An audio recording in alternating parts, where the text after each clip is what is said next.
I'm Mary Rogers, and this is the Aura collection of tea kettles.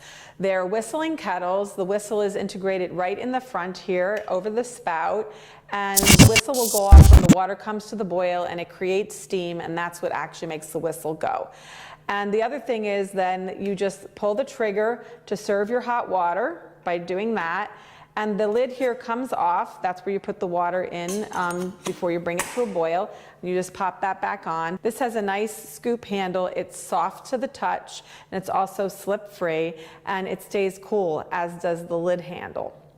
So this is an all stainless steel brushed model. That's the one that I like. And it also comes in white, red, and black. And these other colors, other than the stainless steel, are actually what's called enamel-on steel. So they're steel construction, which makes them really efficient, but the enamel allows you to make these beautiful colors. So there you have it, the Aura collection of whistling kettles by Cuisinart.